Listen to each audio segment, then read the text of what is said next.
So today's speaker is Chad Williams.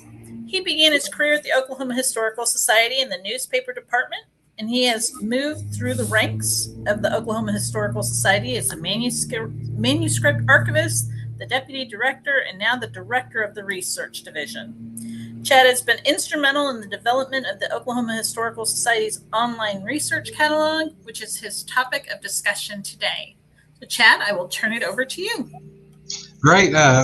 Thank you so much for giving me time to talk about the Gateway. One of my favorite things that we do in the research division of the Oklahoma Historical Society is the Gateway to Oklahoma History, because of course we're here to collect, preserve, and share the history of the state.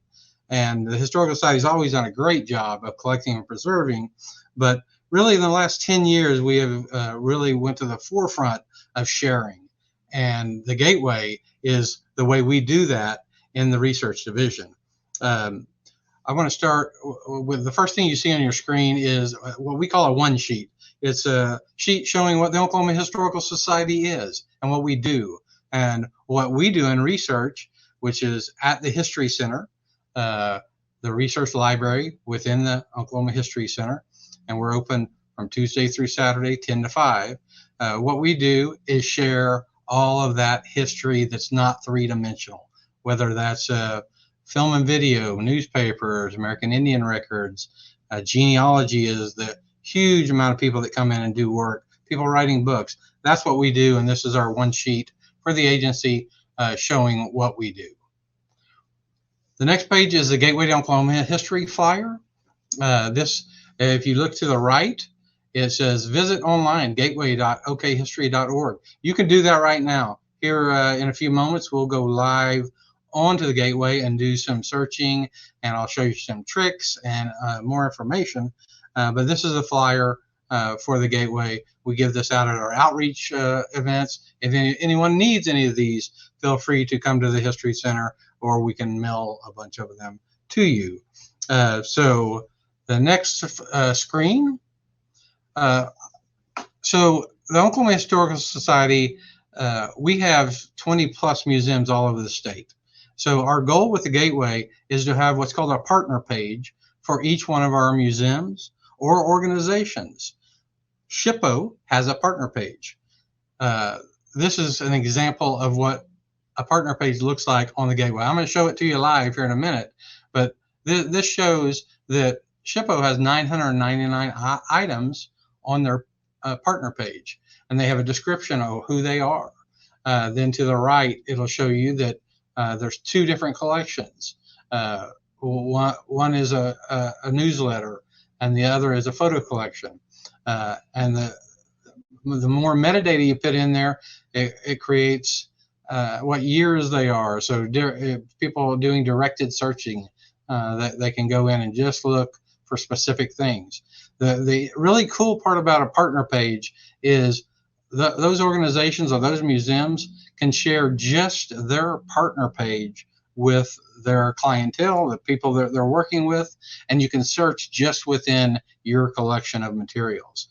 So I wanted to show you that, and I'll show it to you live, just if there's anybody interested in being a partner on the Gateway. This is kind of the advantage. Everything you search for when you're at the main screen of the Gateway, everything's in there. All the partners, everything the Oklahoma Historical Society has placed on the Gateway. But you can share your collection if you're a partner, and people search just within your collection. One partner we have is the University of Oklahoma. They wanted the University of Oklahoma student newspaper to be available to the world, and they became a partner. They got a grant paid for us to put all of the issues of the Oklahoma Daily on the Gateway, and they're all there. And they wanted it on the Gateway because so many people use the Gateway and search it, and it's not convoluted like some of the university websites are. Who can get into that, who can't. So those are the benefits of being a partner.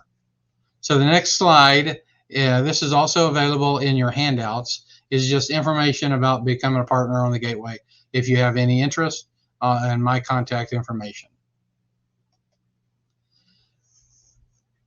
One of the most important things I want you to take away from this is when you go to the gateway, I don't want you to think, oh my gosh, what did he say? How did he say to do that? How did I search that? Well, you don't have to worry about that because there's a 7-minute video available right when you go to the main page of the gateway. You scroll down just a little, it's right there. That'll tell you 7 minutes, a great voice. One of our staff members, Angela, she has a great voice. She does a lot of voiceover for a lot of things for the agency. And she tells you step by step how to search, how to download on the gateway. And remember, everything on the Gateway to Oklahoma History that you find is downloadable. If it's typed, it's word searchable. It could be 1890s newspapers, not good shape, and I'll show you some of those live. And it will search those and show it to you on the page. So always refer back. If you haven't been to the Gateway in a couple of months, refer back and go to the video. I'm a huge baseball fan, Cincinnati Reds, Johnny Bench from Oklahoma. So I wanted to start off the live portion of this by saying it's time to play ball. Let's go play on the Gateway, and we will move forward. I'm going to share my screen with you.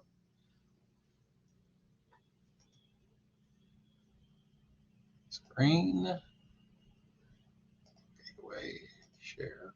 So you should be able to see my screen, and I'm rolling my mouse around right there. Let me get to my area here.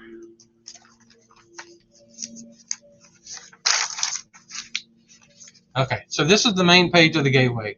When you first come there, you scroll down, and there is the video. You just click the video. It'll go through, tell you how to search for photographs, how to search for newspapers, so there's a little difference between searching for a map or just an item, a photograph, than searching for a newspaper, because everything in the Gateway is an item. So a 2,000-page book is an item. One map might be large, but it's an item. A photograph that has front and back on it, that's one item. Anything is an item. The amount of materials that are in the Gateway are massive, but when you let's go up here and look at about. We can go to about the Gateway, and we're going to look at statistics. So there are 1,375,534 items in the Gateway. That in those items are almost 8 million total files. We've had 17 million uses since 2012 when we started the Gateway. 2012 is when we first put up our first newspapers. And it took us 2 or 3 years of putting up newspapers before we started putting up photographs and maps and other items. And now it's kind of just exploded on how much material that we put up. The statistics are great in that every item that you find will have statistic information. So every photograph, say a partner has on their partner page, they'll be able to look at that photograph, see how many people have looked at it, when they looked at it, and it's a really cool system. But the whole Gateway was created by the University of North Texas. If you have any Texas connections or want to do anything research in Texas, go to the Portal of Texas. Just Google the Portal of Texas. That is exactly like the Gateway to Oklahoma History, but it's all Texas. Now there is a lot of Oklahoma information because we connect right with Texas. I like to tell people we've been holding up Texas since 1907. So that is my Texas funny.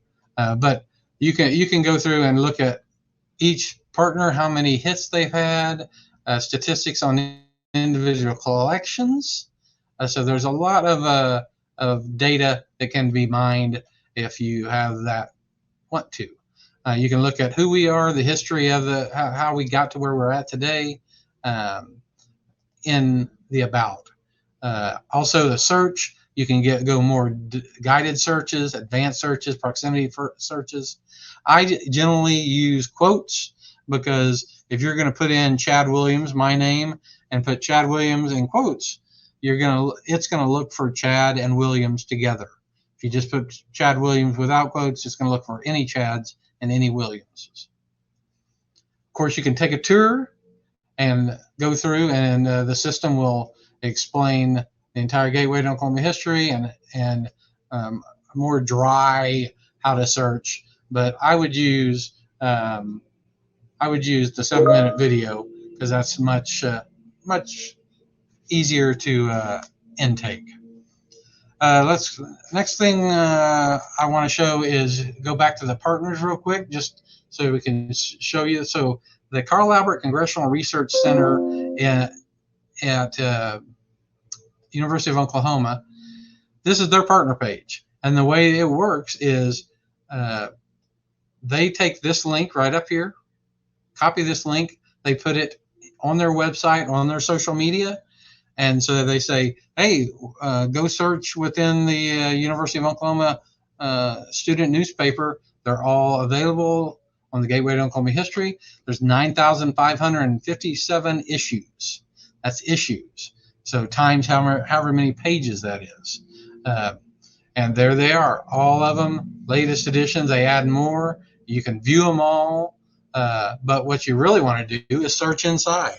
So I went to the University of Oklahoma, so I'm just going to put Chad Williams. Now, I wasn't in it much. There's a gentleman that wrote for the paper that was in it, so he's in it quite a bit.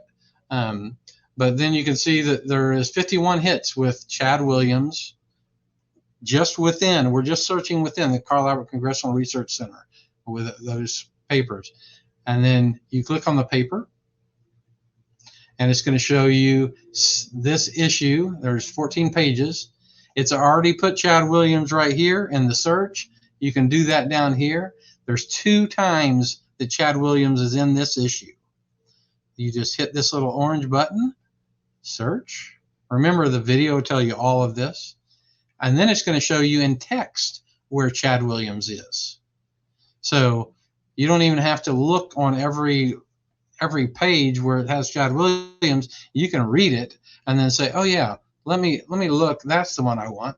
You hit zoom view, the video will tell you this, and it's going to take you right to that actual page.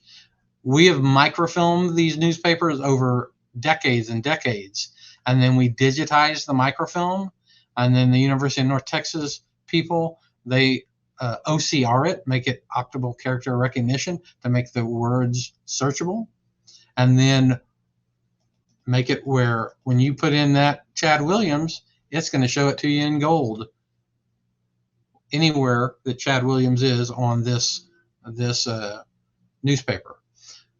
Remember, the video will tell you most all of this. And then if you're like, okay, wait a minute, I want to print this, I want to share this on social media, you go right up here to standard view. You could print it right there, but standard view takes you to another page that shows you right here in the middle, tools download. This is the key. Every page on the Gateway, whether it's a photo, a map, anything, a newspaper, can be downloaded. So then you tools download, you download large. You can download smaller, but download large. And then it downloads it right to your download on your computer. It's about a 400 DPI JPEG, and you can zoom in. You could bring that up and print it on a door. It's that large of a file. So that is one example of a partner page. A few of our other ones, Ardmore Public Library, a lot of our museums within the Oklahoma Historical Society have partner pages. Other state government, the Oklahoma Forest Heritage Society, historical societies. We have some church archives. The Kirkpatrick Family Archive is really cool. some high school history centers. And then you get down, moving down lower, Oklahoma State Firefighters Museum, of course, the History Center, some more of ours. And then here's the Historic Preservation SHPO office. So this is SHPO's partner page. So if they want someone to search their collections, they'll just send the link. And they have 999 items. The type of items are photographs, 877. The journal is 122 issues of the journal. There's 2 collections within that. Preservation Oklahoma News. If you just wanted to look at that Preservation Oklahoma News, you could click on that, and it takes you to this page, and then you can search just within that. And I'm just going to put street, because I'm sure the word street is in there somewhere, 122 times. Again, you click on the item. It's already uploaded street right here. You click on street. So within that Preservation News, the word street is all over. And you can decide, oh, I want to look at this one. I'm zooming. Anywhere that the word street is, it's going to show it. You're supposed to go. False alarm. Good. We have a false alarm if you guys hear the alarm. So again, you go to standard view. And don't worry about remembering anything. You just watch that video. Then you download large. You can also, to the left here, you can also look and share it directly with your Facebook, social medias, right from there.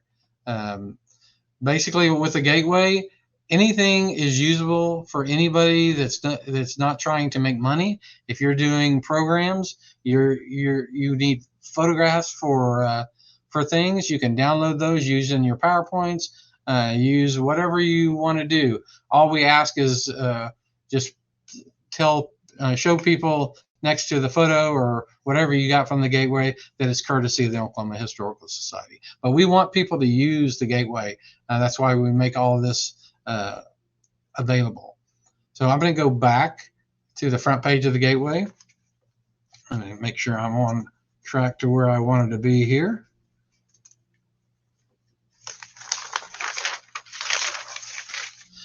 Okay. Next, we're going to look at newspapers for a second. So again, if you just hit search, it's going to bring up everything we have, and it automatically puts in the newest items. Right here, sort by newest items. Again, I love using the grid in the middle. It puts it. It's going to take it a little bit. Yeah. So. All these things, these are new newspaper, the newest things we put on the Gateway. If you wanted to look at the oldest things, you drag down right here and say date created oldest. And it's going to show the oldest dates of items we have in the Gateway. So let's just look at this. This is an interesting item. This is on display in our museum right now at the History Center. So this is a letter from Thomas Jefferson regarding relations with various American Indian tribes, including the Osage Nation, Missouri tribe, Oto tribe, and Pawnee tribe. So as you go down, there's 6 pages of it. And each item depends on how much metadata there is. This is pretty well done metadata. The author of this was Thomas Jefferson, of course. The audience. And that's, what is this? It's a letter written by Thomas Jefferson. What is the subjects? Government relations, Indians of North America, social life and customs. Each item you can go down and say, when was this? January 4th, 1806. When was it added to the Gateway? The description. The usage is right here to the right. It says, in the past 30 days, 2 people have used it. In total, 236. If you wanted more data, you click on this, and it'll give you graphs on when that item was used and how many people. So you're looking at recent usage since 21 when we put it up, the different months when it was used. and then you can literally click on those months and see that extended data on each one of those. It's a really powerful tool, the Gateway to Oklahoma History, and what we want to do is to get as much of our materials on the Gateway so they're available for everybody in the world to use. And that's one reason we do the partner pages, because some organizations don't have a place to share, and that partner pages gives people another way to share. Again, if you wanted to download this letter, you click on it again, you download large. The zoom function is really good. Some of you might be getting older like me, and you're like, I can't read that. So you can see how far the zoom function takes you in, and you can read the letter. And again, always standard view, download large. Of course, you can rotate. There's so many functions that I haven't even really looked at too much. But let's get back to this. So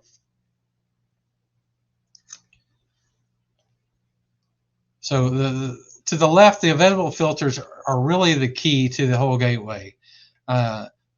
Since it shows there's 38 partners, and we're looking at everything in the Gateway. But then you can narrow it down. If you know the collection name, you can just look at the collection. If you know the newspaper you're looking for, you can just look at the Elk City News. This is everything in the Elk City News we have. And I love the decades. You can click on decades to the left, and it'll show you that we have, in 1960 to 69, we have 2,540 issues of the Elk City News. And some of you that might be lawyers might be looking and say, my gosh, I thought that public domain was 1923 and 1962, and you can't put in things that are past those dates. And that is true. So when we have 60 million pages of newspapers in our collection, we're in the 6 million pages now on the Gateway. So everything 1962 and earlier, we're going to put on the Gateway. That's about 30 million pages. Every day we're putting more and more up. If there's two papers that extended their copyright, and we can only put up to 1923, that's the Tulsa World, the Daily Oklahoman. Everyone else, 1962 and earlier, we can put it on the Gateway. But there's some people, like the Elk City Public Library, they were tired of paying for microfilm readers. They were breaking down. So they got the Oklahoma Historical Society grant. And the grant was they would get permission from their publisher, the Elk City Daily News, to allow us to put those post-1962 issues on the Gateway. So Altus, Chickasha, the Oklahoma Eagle in Tulsa, if you literally, we'll go back here and look at resource type. I'm just going to look at newspaper. All the newspapers, it's almost 700,000 issues times however many pages that is. But if you go to decades then and you say, okay, what do we got? Well, the earliest paper is 1840 to 49, 6 issues, or 6 issues. And then you go into the 1880s, 90,000 issues in the 1900 and 1909. And then you go up, and you pass 62, and then you start getting even more numbers.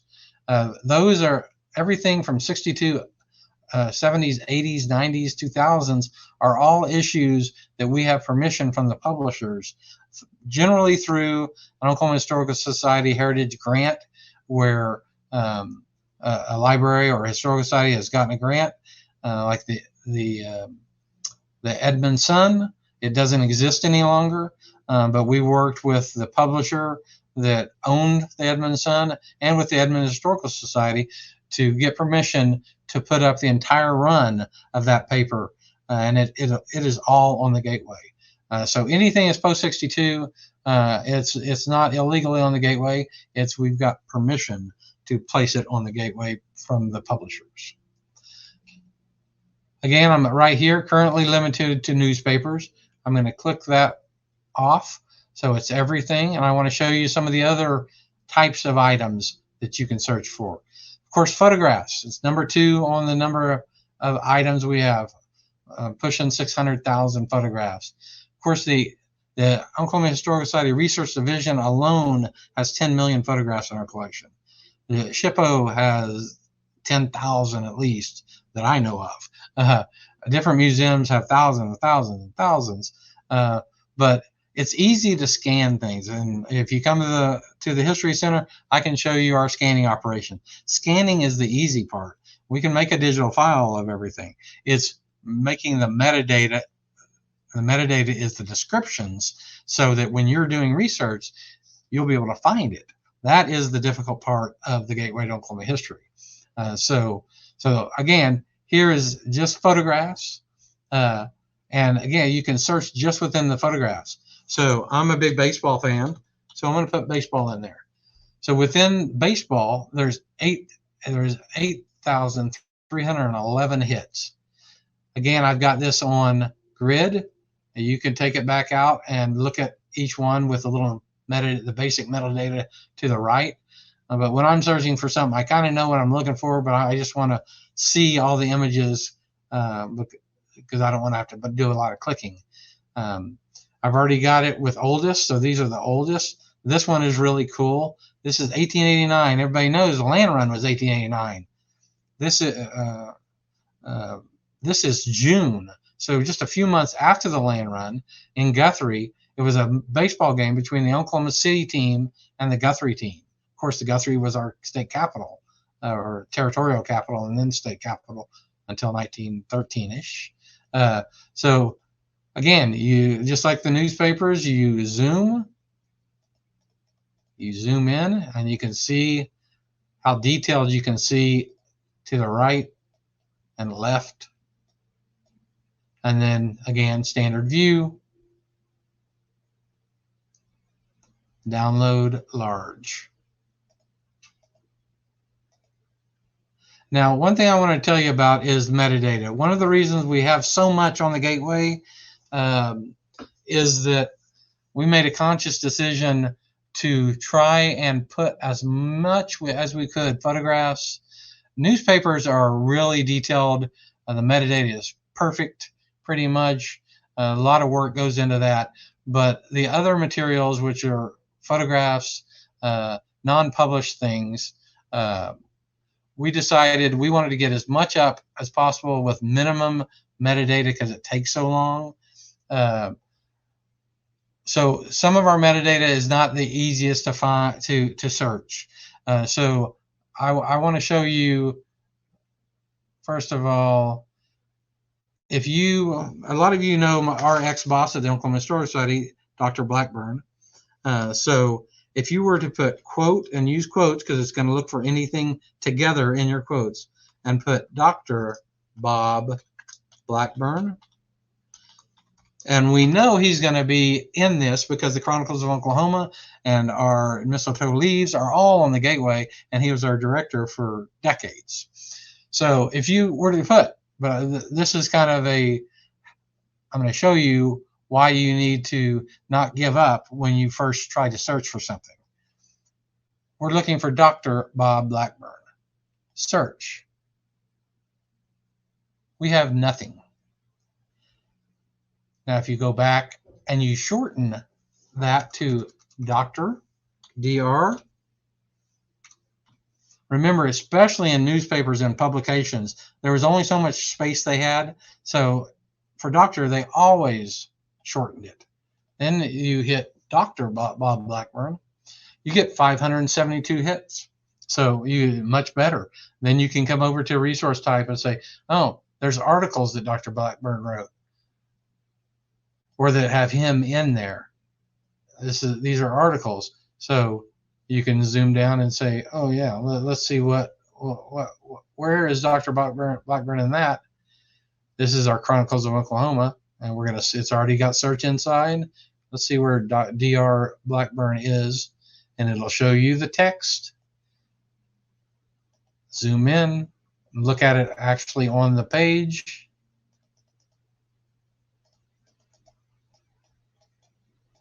And there's where Dr. Blackburn provided an overview, allocations process for the new board members, reviewed restrictions, and then, of course, standard view, download. So I wanted to show you that so that you know the broader your search, the more the hits you're going to do. Don't think that we have the metadata done exactly correct, because there's a lot of metadata that needs a lot of work. My decision was I'd rather have millions of millions of items with metadata that need a little work. But if you searched and really did your research, you will be able to find it, whether it's just a keyword or something like that.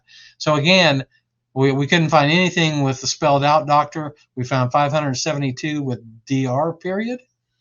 You back out and just put Bob Blackburn, there's 1,853 hits. And again, resource types, there's newspapers, journals, articles, photographs, books. I want to show you books. So some of our partners have scanned books, and then we've placed them on the gateway. So this is the Rogers County History Volume 1. So that is something that the Rogers County Historical Society published, and they wanted to share it with the world. So here it is, and it's 495 pages. So literally, you could look at all of those pages. And this is great because there's structures, homes, all kinds of things in these books. And we're going to put more and more books up, but 495 pages. But remember, every word in a caption, in regular text in the book is all searchable. So somewhere in there is Bob Blackburn. So we're going to hit that. And here it is. Gene and Bob Blackburn, whose father operated. Let's click on that. We're going to zoom in. And this kind of shows you how good, I don't want to toot our horn, but the University of North Texas and their system, the Portal of Texas and the Gateway to Oklahoma History, has great metadata searching. When this book was scanned, we didn't scan it. The local historical society scanned it, and you can see when you zoom out how it's bowed in the middle because it was so tight. A lot of times we'll try and scan things. Cut the book open so we can flatten the pages. This one wasn't, but even with that, it found Bob Blackburn on a curve. So that kind of shows you how good the searching mechanism is on the gateway. So next thing I want to show you are videos. So Bob Blackburn did a video. This is when Bob was a youngster, but it comes up as a hit. Speech by Dr. Blackburn. So this video was done by us. We digitized VHS tapes. So the video is not great. VHS is not a good platform, but it was what it was in the 70s and 80s and 90s. So of course, there's the hit with Bob Blackburn. Here's another one where he's talking. He's at the Honey Springs battlefield in 2020. High resolution video. But we're going to click on the speech by Bob Blackburn because I want to show you how every word in the Gateway to Oklahoma History that is spoken, whether that be just an audio tape. We have a partner page of the 95th Division. It's a museum in Lawton at the military base. They want people have to go onto the military base to see the museum. So they saw the partner page as a way that they could share their materials, and they shared interviews with World War II veterans, and they're incredible. And they're all in the Gateway on their partner page. But we're going to look at Bob's speech.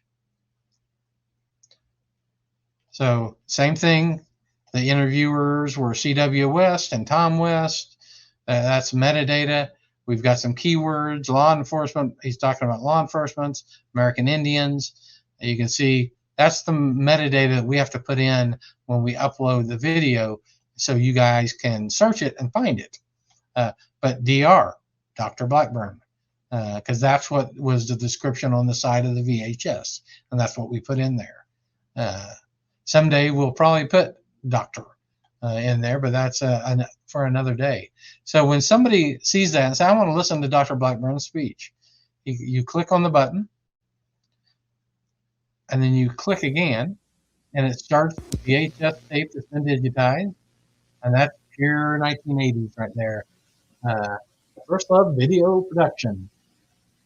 Now the interesting thing, you want to screen, I'm going to scroll down just a little, and you can see that the system automatically transcribes the video or the audio that is taking place on the video.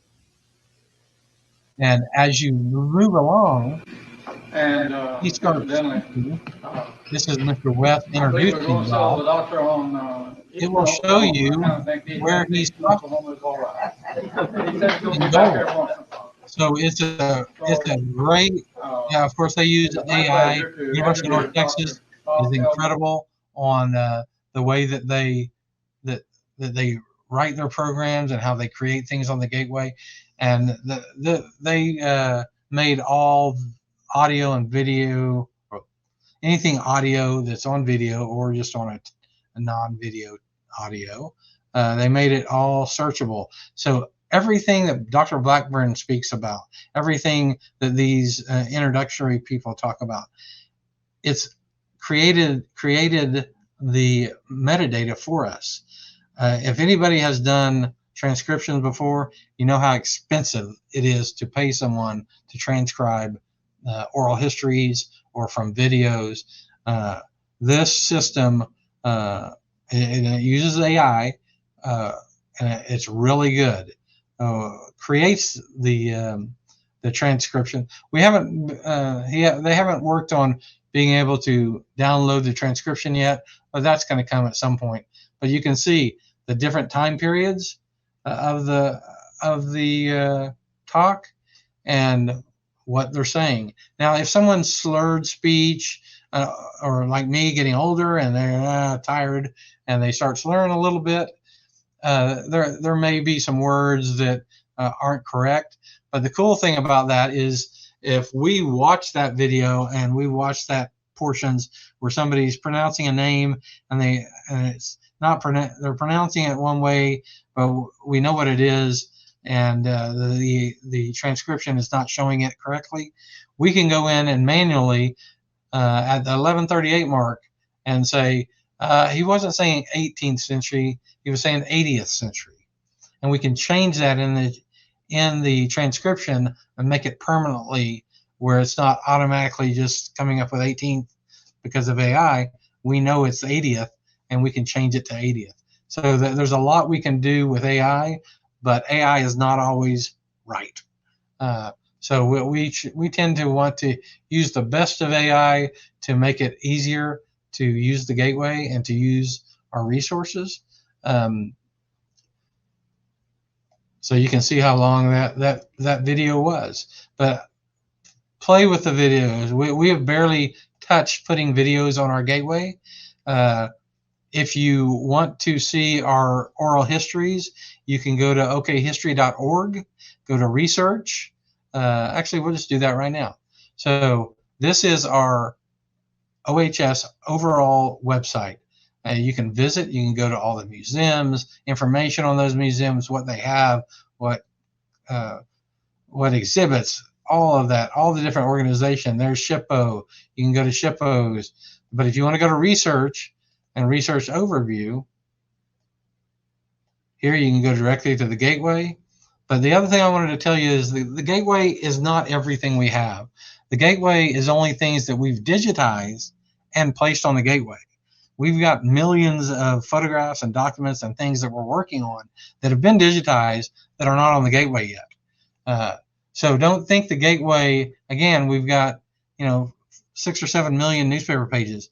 But down in the library on microfilm, we've got 70, 80 million pages, because you have everything that's not in public domain is down there. And then you have everything that's in public domain, but we haven't got it all digitized and OCR'd and on the gateway yet. So if you're looking for anything, you can always go to our website, ask questions, send requests. Of course, you have my email. I can forward you to whoever can help you with your request. But this is our research center main website, and this is our overall catalog. The gateway is our digital catalog.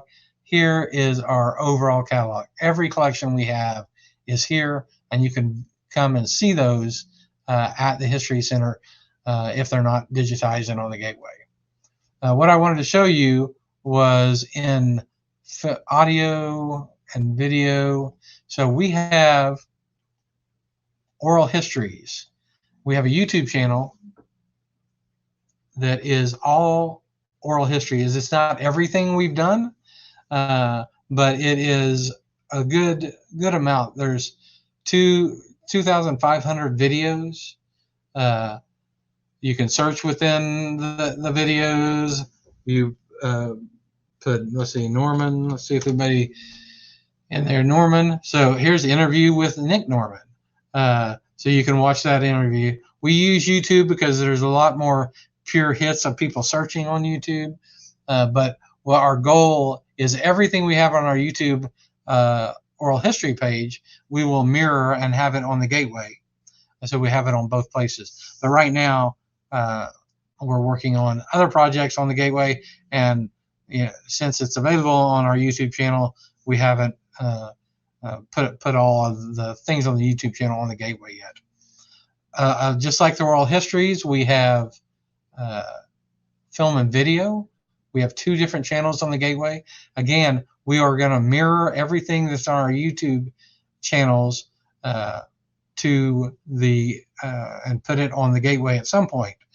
We have Channel 4's, the first TV station in Oklahoma. There's over 1,000 videos of their film that you can watch. That at some point will all be on the gateway as well. Then we have the OHS Film and Video YouTube channel. So this has everything else that we have film and video that we've digitized. So over almost 1.5 thousand videos. Really cool. You can look at the playlist of the different things. If anybody's an OU fan like me, we have a Barry Switzer collection. He donated his film to us, so you can look at coaches shows and games. You can look Kirby McGee collection, Ida B collection. You can go through all of this, but all of this will eventually be mirrored on the gateway to Oklahoma history, so that whether you're going through and finding us through our website, you'll be able to find the gateway. Or if you find us through YouTube, you'll be able to circle back to the gateway. The first thing you do when you Google and put Gateway to Oklahoma History,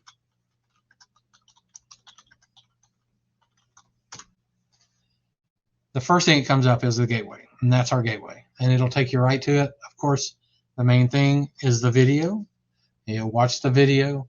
You can continue down on the scrolling, and you can look at what happened 75 years ago in June. So there's some built-in cool things. If you're a lot of social media groups use our gateway. If you're a part of a social media group that is a City of Norman history group on Facebook or one of the other platforms, they use the gateway a lot.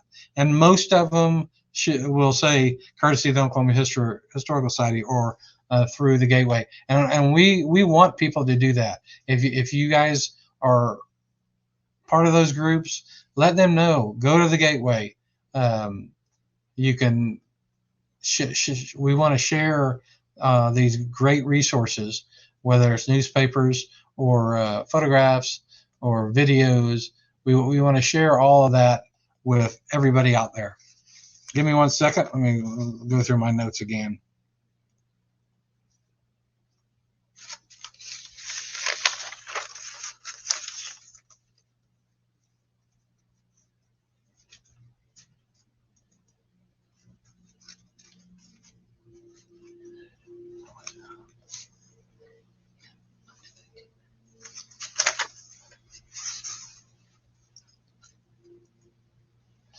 Okay, now I want to do some fun stuff. So I'm from Midwest City, Oklahoma, and you can, whatever town you're from, you can do this. So I'm putting Midwest City. So Midwest City was started in the 40s. During World War II, it was Air Depot. It was the main street in Midwest City is called Air Depot, and that was the Air Force Base. It was called Air Depot, and they put it in the middle of the country because we had wars on both fronts. So I think it's 43 or so is when Midwest City was created. Midwest City is right outside Oklahoma City. So if you're going to search for your town, you search Midwest City. So there's 113,000 hits. So the first thing I would do is if I'm looking at photographs, I go to resource type and I go photographs. There's 8,735 hits. I like, again, to use the grid because I just want to see all the cool stuff. And then I want to see the oldest. Date created oldest. And I say, oh, what's that?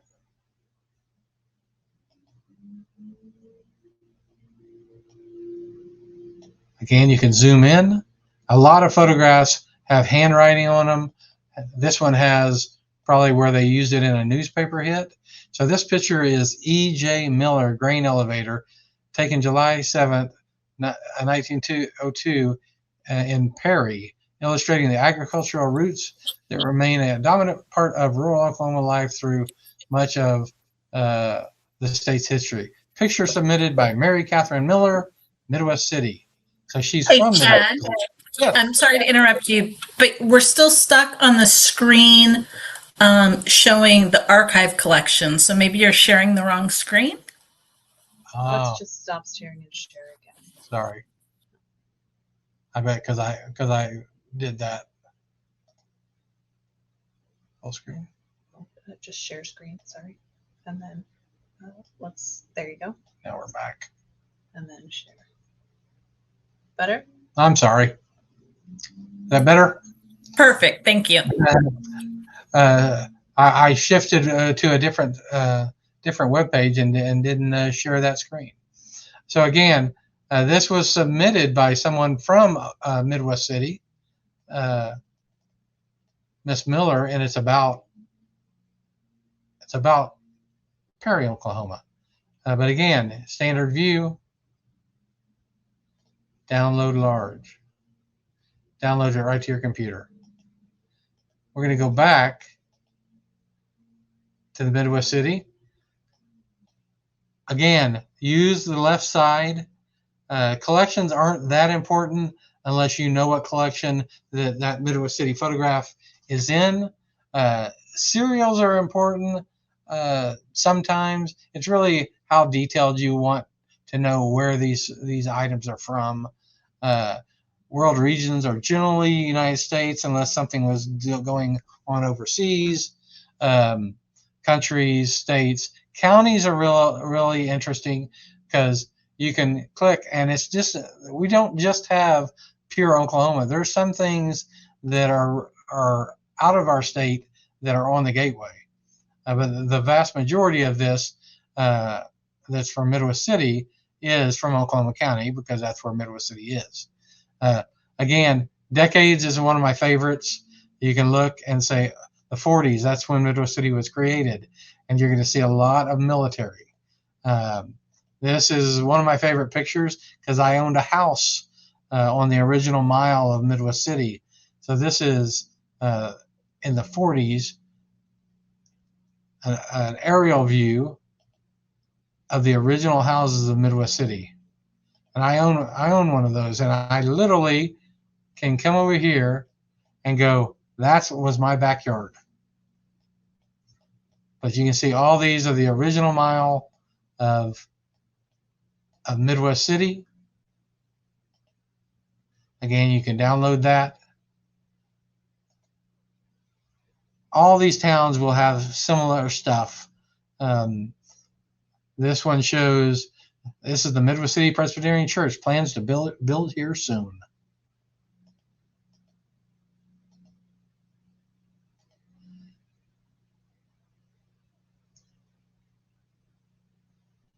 And I want to go, but I'm going to go back and we're going to look at,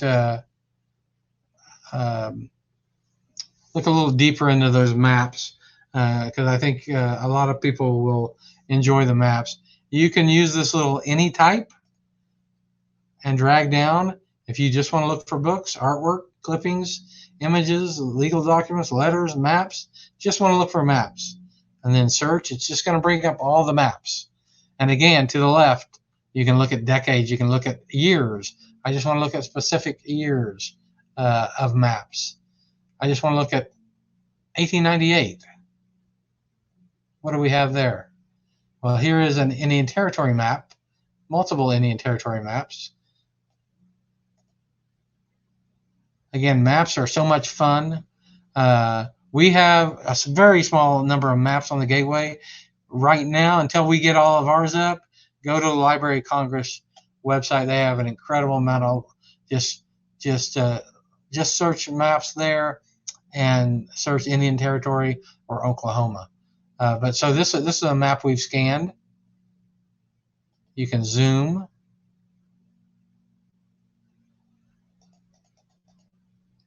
And you can see how detailed this gets. You can look at the rivers, the creeks. You can tell this map was hand. You can literally see where the markers was, where they hand colorized different portions for whatever reason they were using those maps. Again, there's Choctaw Nation, the different tribal areas, Eufaula District, Muskogee District. And then you can get back out and see more of the information about who published it, 1898. And then, of course, standard view, always download large. And it'll download that right to your computer, and you can use it however you see fit. Again, anything on the Gateway is searchable, downloadable, and we want you to use it just if you're going to use it in a program or something where other people will see it, just put courtesy of the Oklahoma Historical Society. That'll help us out and let people know to go to the Gateway. Again, these insurance maps are great. 1898, Ryan, Oklahoma. There's multiple, a lot of times on ours, there's multiple maps because some of the towns are bigger. So there might be 7 or 8 of 7, 8, 10, 12 of Tulsa or Oklahoma City, Muskogee, some of these big ones. But then there might be, like Ryan, it shows you, and this is a very faint map, but you can still, it shows you all the different housing additions there. Population 1,300. And then it breaks it up this way. You can see feed and wagon yard.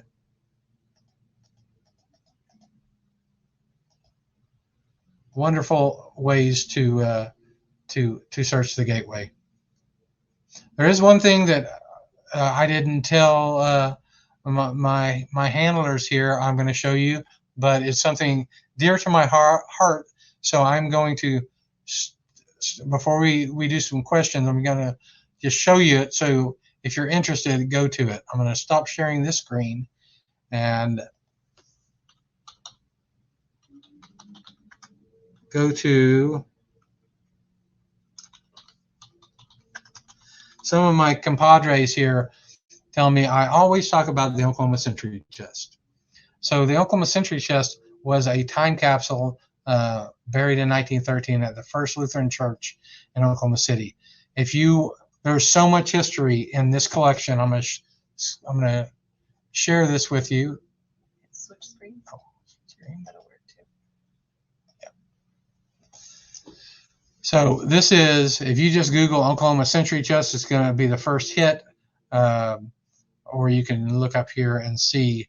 But this was a time capsule, incredible amount of Oklahoma history in it. I just wanted to briefly go to the collection. You can see since we are archivists, when we excavated this in 2013, we scanned everything.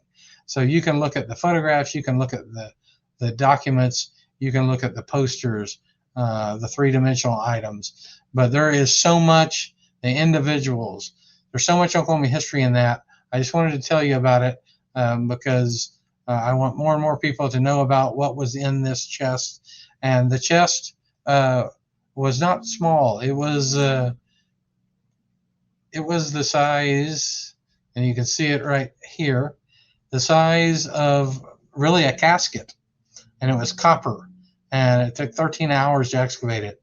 It was totally sealed for 100 years. 1913 they buried it.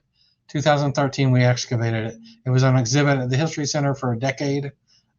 It'll be back up at some point. But there's so much information on the website. Play with it and enjoy and learn more about Oklahoma history.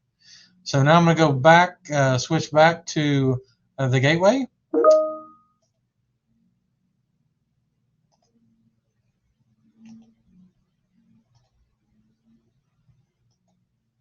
Let's see where we're at here.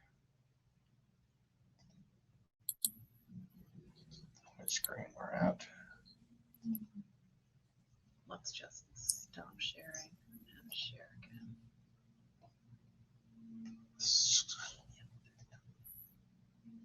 Share again from down here.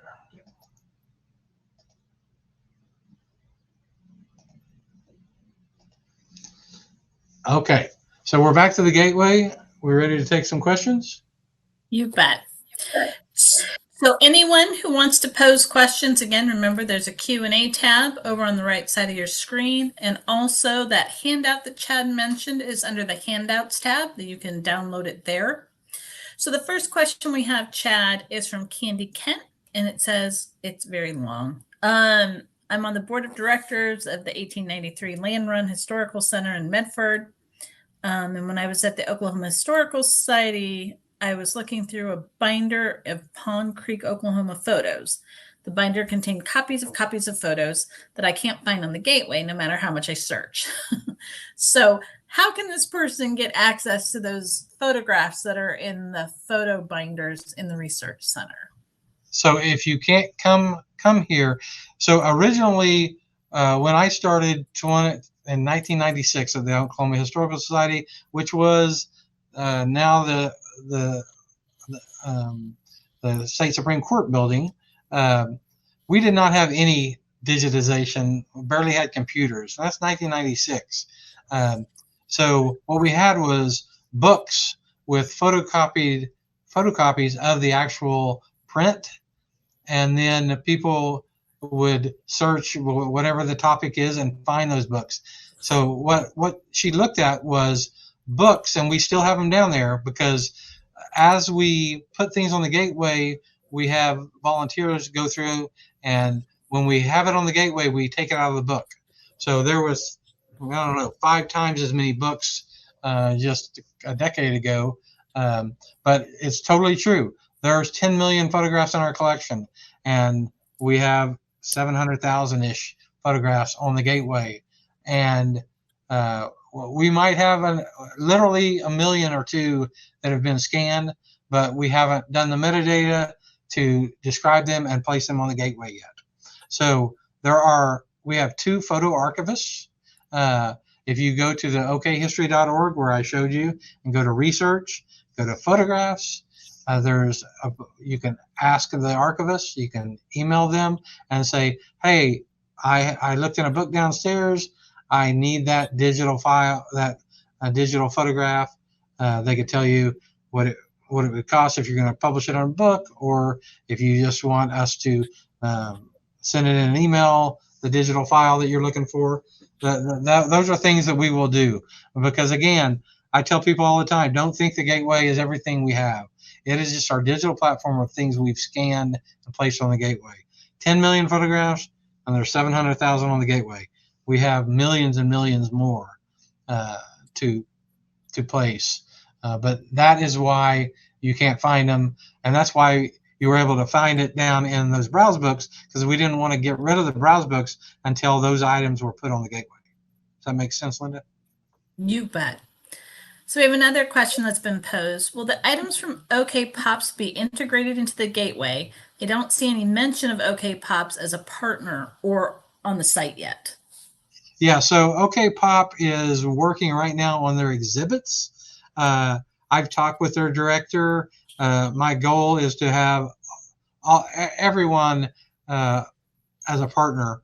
They're going to have a pretty robust website with that museum. So a lot of their stuff will be just directly on the website. A lot of the older things probably about how did we finally get the OK Pop funding and pictures of it being built, things like that. There's one problem with a lot of the things that OK Pop will collect, preserve, and share, is that a lot of it is musicians, actors, things that are copyrighted because they're current day. Current day things, you have to get permission from those artists or mostly from their handlers, whether you can use that. They'll donate things, and they're fine for the OK Pop to use them in exhibits in the museum or advertising about the exhibit.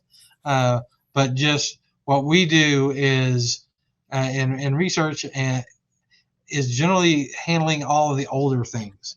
Again, there's copyright issues. We've only had a couple of copyright problems. We had one lady that took a photograph, and she proved to us that she did take that photograph. Everybody, all the museums had used it over the years. We took it down because that's her photograph. And we've had that one. And then we had literally 10 seconds of a Super Bowl play that was on a documentary that someone had donated as part of a biography. So we had to black out those 10 seconds of the Super Bowl, because there's certain groups that are serious about anything being put on the internet unless you pay them to use it. So that's the reason there hasn't been any OK Pop stuff up yet.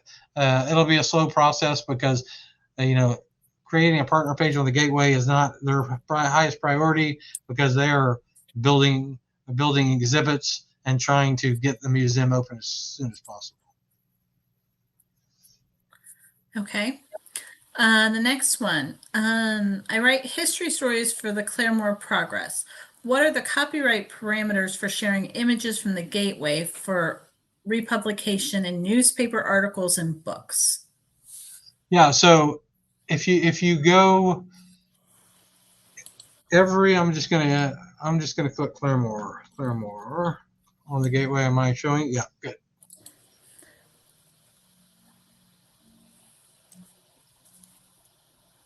So say that there's the Claremore Progress from 1958, which is public domain. You can use pages, items from this. It is in the public domain. We ask, so I'm looking at this page, and I'm zooming down, and it will show you information on what you can do and what you can't do.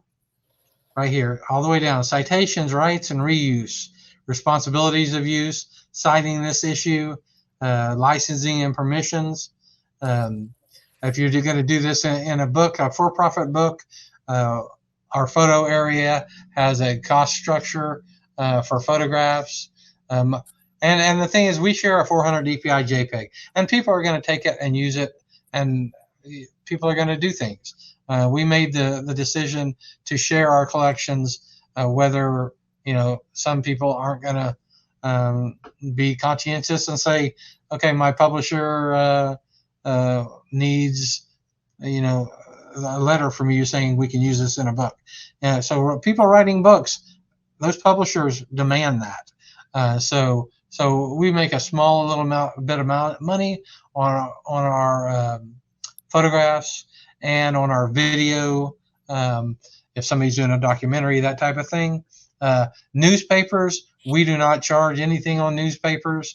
We just and if you find some text or letter, archival letter, or whatever, just cite it using this cite this issue, cite this document on how they show to do that. I mean, our goal, we're a state agency, and we're here. Well, we want to make a little money to be able to continue our projects, but our goal is not to make money. It's to collect, preserve, and share the history. So hopefully that tells you where to go on every photograph, every item. You can scroll down and go to those rights usages. And then, of course, go to okhistory.org. If there's a photo you want to, eventually we'll have some links. Purchase this. There's some things we're going to do in the future, but our goal more is to get materials up and less about trying to monetize things or anything, because everything is free on the Gateway.